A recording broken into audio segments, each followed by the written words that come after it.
Age of Fantasy Skirmish. What do we got for you today? We got a little 250-point battle, Havoc Warriors versus the Dwarfs. In the front row, from left to right, we've got a Havoc Master, the Supreme Dark Lord there. No real power-ups on that one. He is backed up by a... Now, this would be a Havoc Ogre, but I figure this huge, powerful fella here does the trick. Great weapon, so we're looking at quality 4, defense 4, tough 3, 3 attacks at AP 2. It ain't so bad. And then we do have a Barbarian Champion. That's the fella holding the skull aloft. He is a caster 2, but he's no slouch. 3 attacks, tough 3. He's going to be pretty tough. And then we do have 3 warriors. The Dread Ilk over here are the 3 guys. This is 3 individual units. Each one of these guys is a unit unto himself. Quality defense 3-3, just 1 attack with AP 1. Ignore the shields as far as game rules are concerned. And then in the back, we've got 3 units of barbarians, 3 apiece, and don't worry so much about what they're holding. They have hand weapons, but they are furious. When they charge, 6s in melee do an extra hit. The guys in the back, of course, are the vile faceless minions. These are the Dwarves of Gamma Mountain. Everybody in the front row is a unit unto himself, an activation unto himself. There are 9 units activating on the side of the Dwarves to 10, I think, on the part of the Supreme Dark Lord's forces.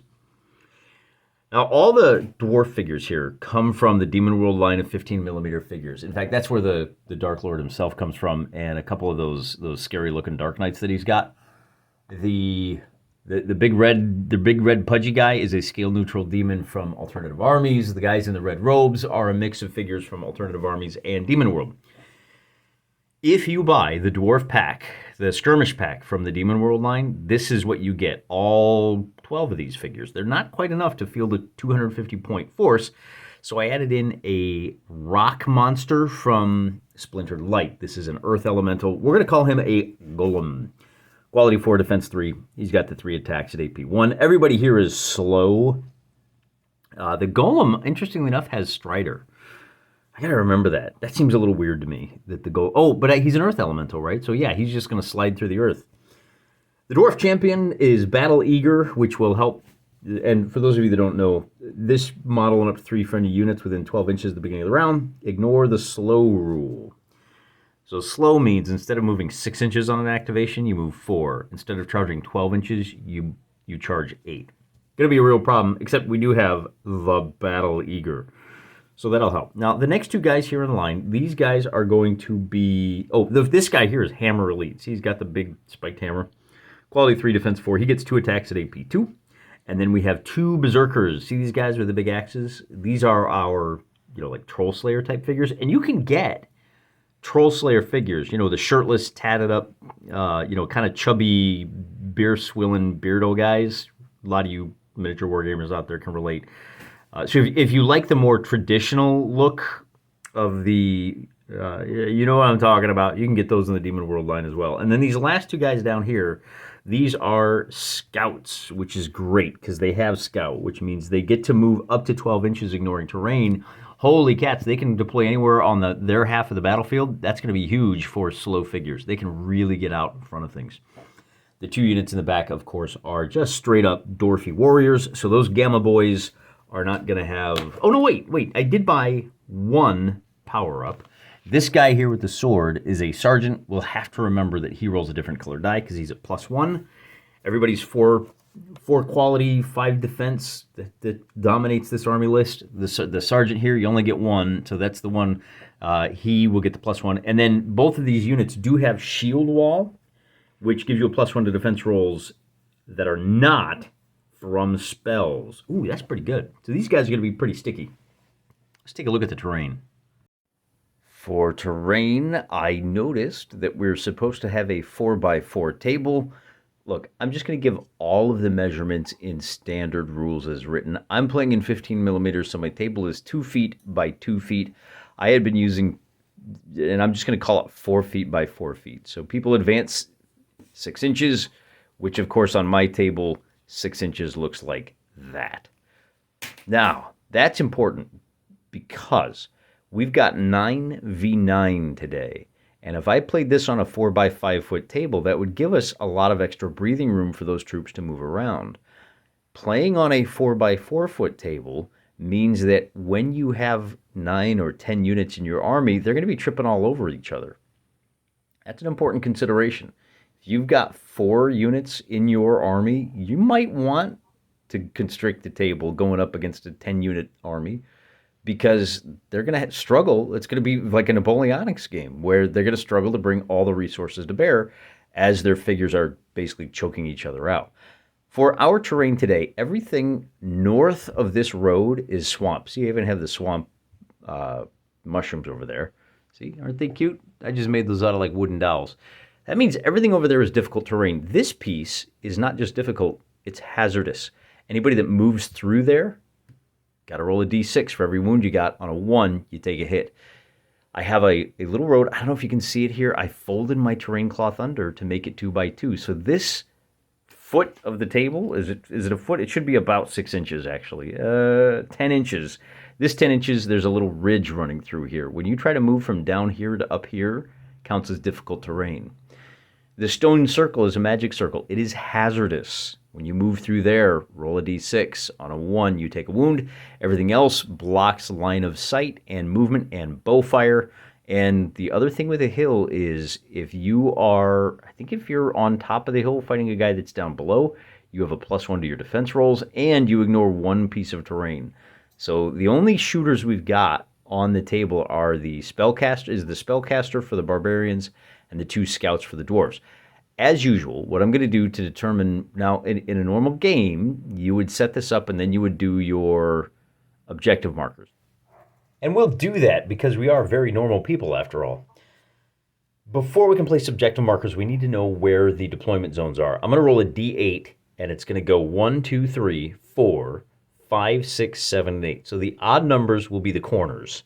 And obviously the other deployment zone will be the opposite. We don't know who's deploying on which one yet. On a 5, it's going to be 1, 2, 3, 4, 5. So these 2 corners are going to be our deployment zones. That affects where we put our objective markers. And of course, we have our standard D3. We're only going to have 3 of them, D3 plus 2. So only 3 objective markers. And there's a chance those dwarves who are already slow come on over here. And who drops the first objective marker will roll off, the black die being for the Havoc Warriors. Havoc Warriors get to choose first.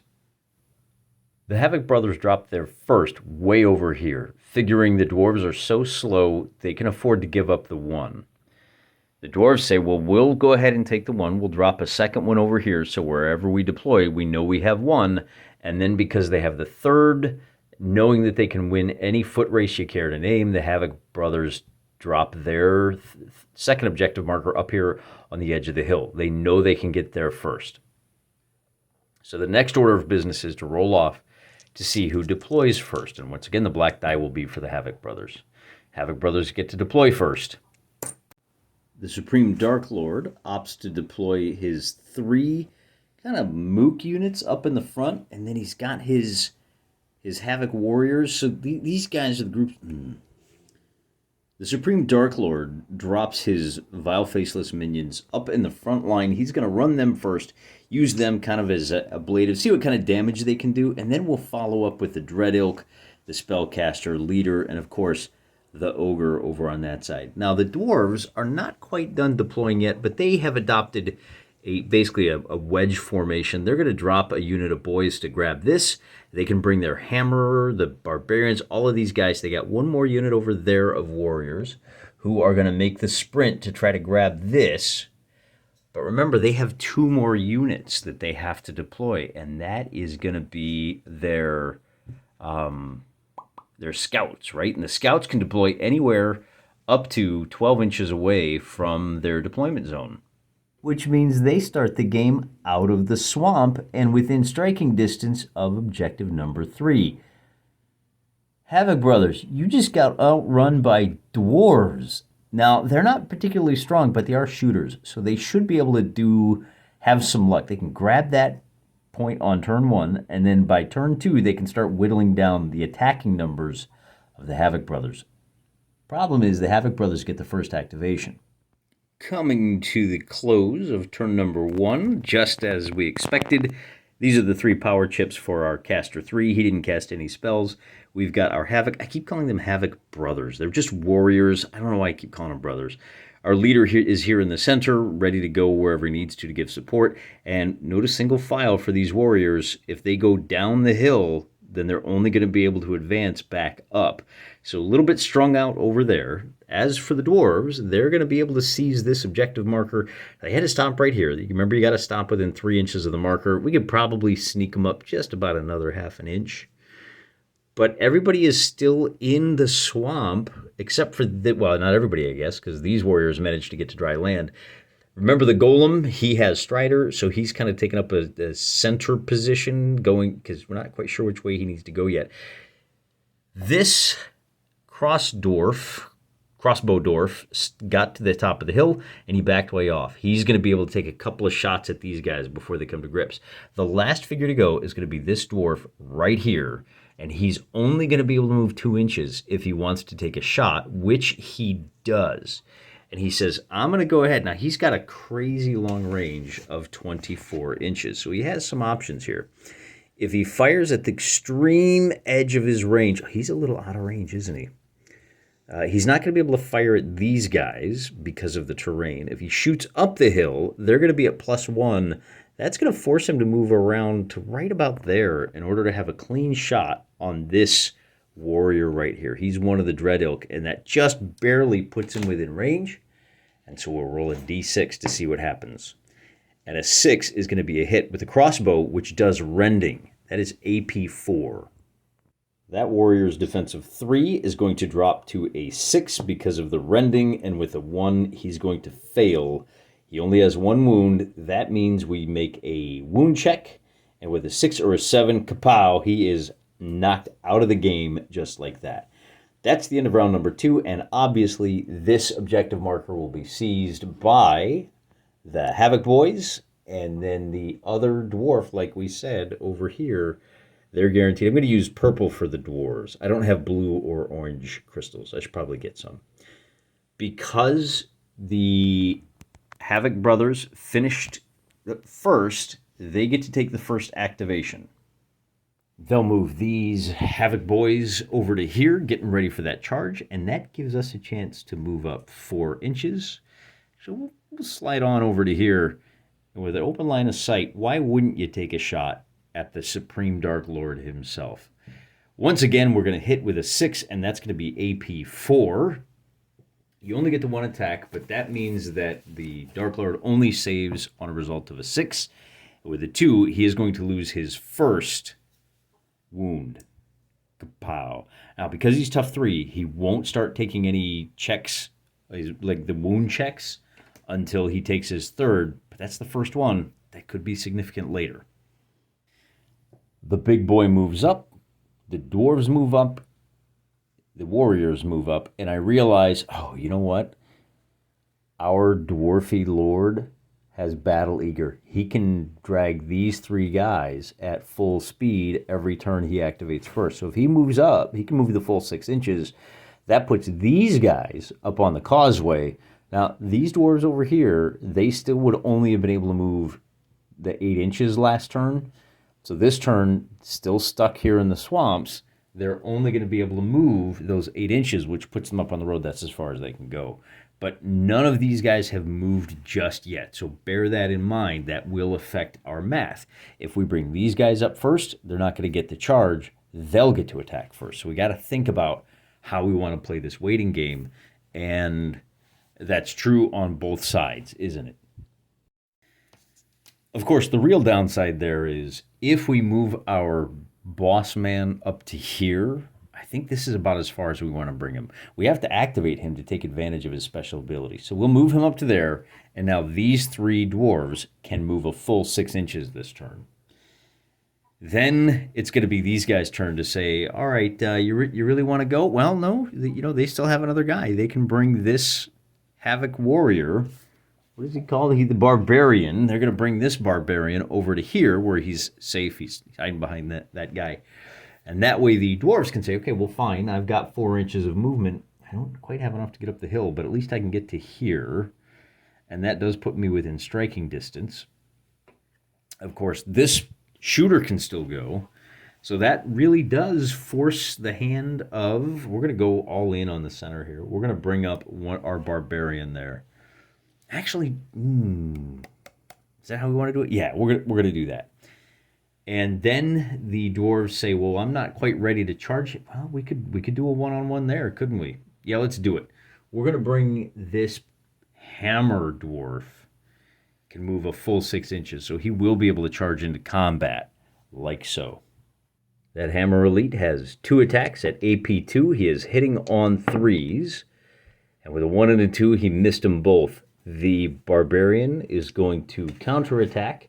He will be hitting on 5 up. He's just got 1 attack, though. The hammer elite will be defending on a 4. So hitting on 5s. So swing and a miss, and that means the elite is going to have to beat feet. He drops back the 1 inch, and it's time for the Havoc brothers, and this is where life might get difficult for the king. It's good to be the king, but you do have a rather substantial target painted on your back. Even worse, he's sitting on 6 spell points. He's going to cast Dark Chains. That costs 2 spell points to get off.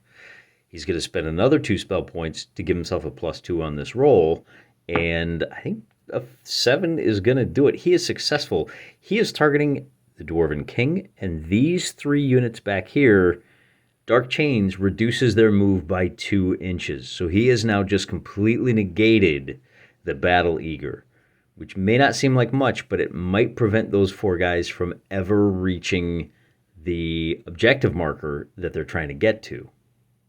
So after a little bit more shuffling around, the dwarves are really going to have to go all in on grabbing 2 of these. Otherwise, they're playing for the tie. This shooter over here is going to move up to block. Well, wait a minute. If he stays 6 inches away... Decisions. Do we back him off and just stand off and start shooting? Maybe that's the smart play. He was right here. He can move 2 inches away. If you come at me, you're not going to be close enough to seize that, but he's going to take a shot at this guy. Hitting on a 4, with a result of a 1, he will miss. The last figure that needs to go is going to be these. I already moved them up.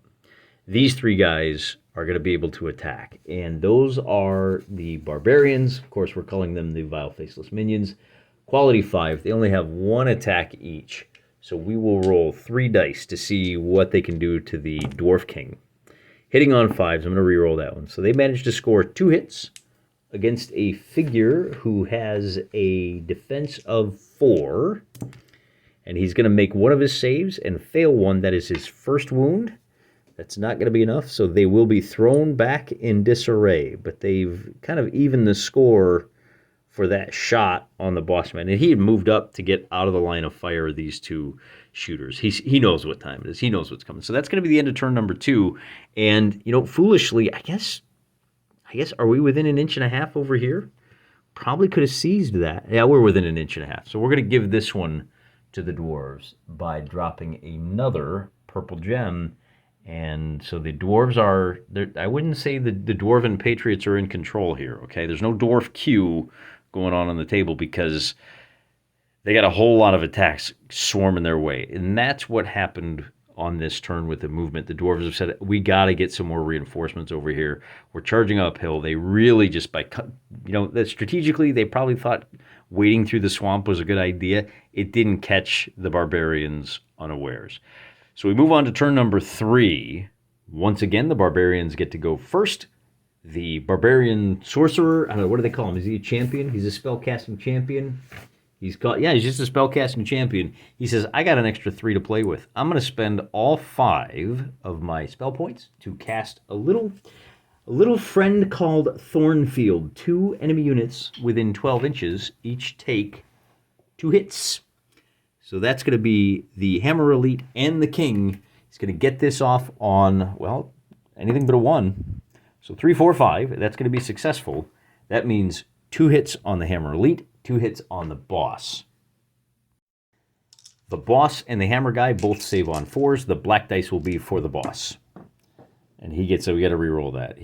So the boss takes 2 hits. Hammer guy takes none. The boss is now going to be at 3 wounds. We have to roll a d6 to find out what happens to him. And with a result of a 9, He's out of the fight. Oh, that's huge. So nobody has speedy feet. And to make matters worse, our champion is now going to move into combat. And he gets 3 attacks. Man, does that hammered boy have anything going for him? He does not. So 3 attacks for the Barbarian Champion. This is at a quality 5. I guess he's got that going for him. And with triple 5s, the Hammer Elite's got to save 3 times on a 4-up. He is going to succeed twice. He takes his first wound, and we'll roll to find out what happens. And on a result of a 6, man, this is a bloody... He's knocked out as well. We get a consolidation move out of our leader, and we can move him... What is it, like a 1-inch move like that? This is a really deadly game, man. People are falling left, right, and center. I think the Dwarves might have just lost it with that. That's painful. The Dwarves do get to go, though, and they're on full defense. We're going to go ahead and... Ooh, man, we should probably do that. We should bring these guys back. We might be able to hang on to this one. We bring this guy over. Maybe we can delay things a little bit. That's about the best I think we can hope to do with these guys. The Barbarians, the Havoc boys, have left their leader vulnerable. Boom, here comes the Golem. Let's see what this guy can do. Maybe he can even the score, huh? He's going to have 3 attacks at AP 1. He is a quality 4 fella, and he doesn't have any other like special abilities on the attack. And with a 1, 2, and 3, boy, that's not going to do it. We'll go ahead and hit him back. Let's whack him with our boss man, I think. Does he have anything that we want to hang on to? Havoc Master? No, he gets 3 attacks at AP 1. Yeah, we're just swinging back with a quality of 3. We're going to get 2 hits. And the Golem will have a defensive 3. And he's going to make both of those. So the Golem does have to fall back a little bit. We're still locked in turn 3. Our leader is now winded. He's not going to be able to hit on anything but a 6. And we can... Now here's where the swamp starts to hurt the Barbarians. If they hope to flood the zone over here, they can't get into that swamp. Well, they can move up into the swamp, but that's it. Remember, they can only move... they can only move 6 inches on the advance, right? So that's as far as... They can just get into the swamp, and then they'll still be a little too far away to have an effect. They're going to have to fight their way through, unless we send this guy through the dangerous terrain. High-risk play there. And maybe not the smartest play, given that we now have the option to bring our big boy right over to here and seize that objective. We should have brought these guys. I got too excited by this vulnerability.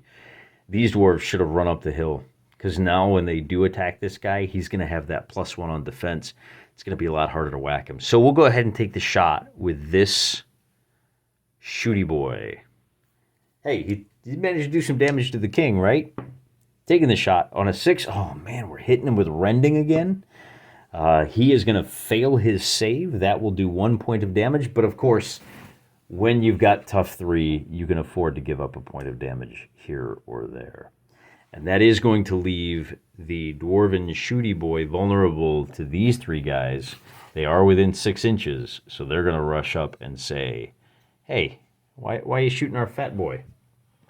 They're going to get 3 shots. Now, they're not great. They have a quality 5, but that's enough to earn them 2 hits on that lowly little dwarf, and he's going to try to make his saves with a pair of 2s. He's going to take 2 wounds, rolling to find out what happens. He gets a 4, and that will put him in shock. So we'll drop the 2 chips down, and then because they didn't destroy him, they'll have to back off by about an inch. And then it'll be the dwarves' turn to go. We can... Oh, boy. So we'll move 2 inches up to here and take another shot at this guy. With our shooty boy, we get a 5. That will be a hit. No rending, though, on the defensive save. The Havoc Ogre has a defensive 4. He's going to fail on that one. And that will be his 2nd wound. He still doesn't have to check. He's just standing there soaking up the blamage. And that's going to leave the shooter open to attack from behind. So we have another melee here. This time, We've got one of our Dread Ilk. He's going to be swinging away with a quality... Oh, he's a warrior. He's got a quality 3. So that'll be a hit. Does he have any Furious? Nothing like that. The Ranger has a defensive 5. He's going to fail. That's his first wound. Rolling to see what happens. On a 6, he's going to be eliminated. And our Dread Oak can move up 1.5 inches like so. So one less Ranger to worry about. But these 3 guys are going to get to go, and they're only going to be able to move 4 inches. We're going to just bring them up the hill. That's all we can do this time around. We don't want to charge. He's only got 1 wound. We don't want to charge that guy, so we're going to try to keep our distance. But we are going to threaten this objective marker. So we're going to deny it to the Havoc boys. Maybe, yeah. I'll tell you what. Well, no, let's do it. Let's just charge. You know what they say, right? Faint heart never won fair maiden. Oh, what a great movie. We'll take the 3 shots. I know they're not the best warriors, but dwarves ain't nothing, man. They're quality 4. We'll take it. They do have shield walls, so they should be pretty good. Quality 4. They're only going to do 1 hit on an ogre that has a defensive 4, and he's going to succeed. Oh boy, now he gets to attack back. I still think it was worth trying. He's kind of terrifying. The Havoc ogre has 3 attacks at AP 2. He is a quality 4. He's going to get 2 hits. And that means those... Okay, so he's at AP 2. Here's our fight. Oh, he was at +1 on his shield, too. But he didn't really need it, did he? All right, that AP 2 is going to be an issue. But with shield wall, they're going to be defending at +1. So it's really only AP 1. And the Dwarven warriors normally have a defensive 5. They're at -1, so they're only saving on 6s. Yeah, they're going to lose 2 of their number. And this 1 is going to have to fall back. So he's going to have to do the same thing. Now that we've played it, it looks like a mistake. But how would you know unless you tried, right? Given the fact that we are so survivable, I'm wondering, do we want to bring these guys? They are close enough. We could... Here, let me demonstrate for you. We could just go toe-to-toe with these guys. I think I like that idea. We're going to leave this guy back here to defend, and we're just going to see what we can do about taking these guys out. I think we win this fight one-on-one if we're the Dwarves. And but it's not the Dwarves' turn, is it? Those Dwarven warriors went first, so that means we're actually going to be fighting this battle. It's going to be defensive on the part of the Dwarves. The Havoc boys move in for the kill, and they've only got a quality of 5. We'll re-roll that one. So 1, 3, and a 2. They're going to miss across the board. The Dwarves are going to get to counterattack. They don't have any charge abilities, and they have a quality 4. So the Barbarians rushing in are going to have to save on. They've got a defensive 5. Is there anything else those Dwarves have? Nope. So just looking for 5s or better. They're going to make 1. They're going to lose 2. And they are going to have to fall back a little bit. Then it will be the Dwarves' turn to go. And that's where this guy says, I can defend. It's still turn 3, right? So all he can do... Well, let's take this guy out. We're going to rush over. We're within 4 inches. That Berserker is a Furious Slayer. Oh, we should have... You know what? We should have sent these guys after the Ogre. You'd think a name like Troll Slayer would have been my clue that you send the Berserkers after the boys with the toughness. We should have sent the Berserkers after the Supreme Dark Lord. That probably would have been better too. Be that as it may, we are where we're at, so we're going to have to do... Now, they are furious when charging. He's charging. Unmodified rolls of 6 deal an extra hit. He has 2 attacks at quality 4. And he's going to hit once with a 6. So that's going to be 2 hits. And with a 6 and a 4... Oh, but they are... Yeah, the 6 saves. The 4 does not. So this last guy now takes his last wound. And we have to roll to see what happens to him. On a result of a 6, he will be knocked out of the game. And that allows our fighty boy to reposition by up to 1.5 inches. So we can, and that's really important. We'll take every little bit of movement we can get out of this guy, right? is that about it? I think everybody has gone. I feel like I'm missing somebody. I am. This figure has not gone yet. Let's see. So we shot. I got to remember. Did he? I don't think he did. So he can move up to, he can advance. He's going to race up to here, and he's going to run around this swamp and wind up right about there, trying to see if he can steal a march. But the dwarves finished activating first. They get to go first, and that means they have a couple of options. If they want to defend this point, they can bring these three guys over. Alternatively, they can bring him up. That Berserker can go one-on-one against the Havoc's warrior. And I think instead, because he's going to be too far away, I think instead what we'll do is we'll just bring these guys over. They can move their 4 inches, and we're just going to put a shield wall right there. That's going to be our defensive situation. That being said, so the dwarves go first, and now the Havoc brothers. Oh, this is now contested. And I honestly think this fight is over because the Havoc brothers are going to be able to bring their big boy down here to fight this last of the warriors. And, oh, well, maybe it's not me. This could be interesting. We want to use the big guy going up against the last of those warriors. The big guy is going to roll 3 attacks and even, oh, wow. That was a little embarrassing. And he says, you know what, I'm good. You good? Oh, no, he says, I'm going to attack you back. You're not on the hill anymore. I might as well take my 1 attack. He is merely a dwarf warrior, quality 4. And with a 3, he'll miss. And that's going to send our big guy back up the hill. He's now tired, so we're not going to do anything with him just yet. He can only move 4 inches, but that may be enough. You know, yeah, let's bring him up the hill. That's what we're going to do. We're just going to flood the zone. The dwarves have to contest this because if the boys in red win it, then there's no hope. That like they're playing for the tie is really what's going on over here. One of the fun things we get to do as a solo gamer is just play out this side of the battle. He has gone. This warrior over here can only move 4 inches. Is he within 6 inches of the... is he within 5.5 inches? He is. All right, so he's gone. He's gone. Now we can bring him over to try to clear out this tired guy. So the barbarians get their one... Is it just 1 attack on the warrior? Yeah, he's got 1 attack at AP 1. So that's a hit against a warrior who's going to roll a 3. At -1, that's a 2. He's going to fail. So he takes his last wound.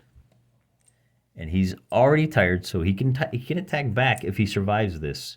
I think, does he get his roll first? He misses either way, and then we find out what happens to him. And with a 7, 6 + 1, he is going to be eliminated. And that puts the boys in red completely in control. So this guy can take a shot, but he's only going to hit on a 6. We might as well. It's turn 4.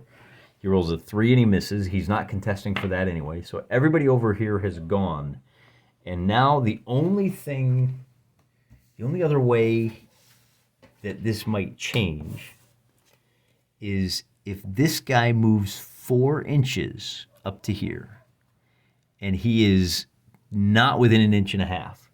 But even so, these 3 guys can rush over here and attack him just to make sure. And of course, there's no guarantees here, but if they can even just get him exhausted, with a pair of 5s, they're going to hit. He's got to make 2 saves. Both of those are going to fail. He's now got 2 wounds, and this is one of our choppy boys, isn't it? One of our berserkers. Defensive 5, quality 4. He is going to have to make a... Let's find out what happens. He gets a 3, so he's still in the fight. But he's got 2 wounds, and he's exhausted, and he is shook. On the 3, He is shaken, which means he no longer has the ability to challenge for that objective marker, and it becomes the sole property of the VFM and the Dread Elk. So we can turn our attention back to this side of the table where this dwarf has already gone. He is standing ready to challenge, but again, it doesn't matter what happens over here. The game is effectively over. The best that, well, maybe. Let's see what happens. We've already lost. How many units have we lost? Is there any way the guys in red have lost 1 unit? 2. I think they've only lost, let's see, they've lost 1, 2 units. That's it. And the dwarves have lost 1, 2, 3. They lost their leader, their hammer, their shooter, and 1 unit of warriors, so 4. So that's the other thing that might happen is you might be able to score a break if you can force a broken morale check. But even with a broken morale check, there's no way for the dwarves to get anybody onto either of these objective markers. So I'm going to go ahead and call it quits right here. Now that we understand that the game is over, that it's going to end up at best a 2-1 tie, and that's assuming that this guy doesn't do some blamage. He can bring up some spells. But honestly, in fact, that would be the way you would do it, isn't it? You bring him up to here to protect. Cast some spells and whittle these guys down. So even if he comes over, then this guy, if we can blast these 3 out of space, maybe he can get close enough. But again, it doesn't matter because you've already won 2-1. So there's your 1-page rules, Age of Fantasy Skirmish, Joy of Wargaming style, where we don't use Imperial or what's the other one called? Metric, I guess. We use the double plus metric, where 1 inch is 2 inches. You can pack a lot of gaming in a little space if you're just willing to kind of adjust your measurements a little bit. 15 millimeter figures. There's a lot going on here. This particular scenario devolved into 3 separate battles. The Dread Elk won over here. They won over there despite the best pressure, and they really got off. They got off some big wins early. Everybody did. I'm kind of impressed with how quickly units go down in this game. You would think with 6 up for knocked out, you'd think that would take a long time. But I seem to get those over and over and over. Oh, you took your last wound. Rolls a 5. Oh, you took your last wound. Rolls a 5 or a 6. But maybe that's because we had so many AP and so many rending that a lot of those wounding hits became complete knockout blows. I don't know. You tell me. There's a comment section right down there. Hit it, baby. Till next time, I'm praying for you.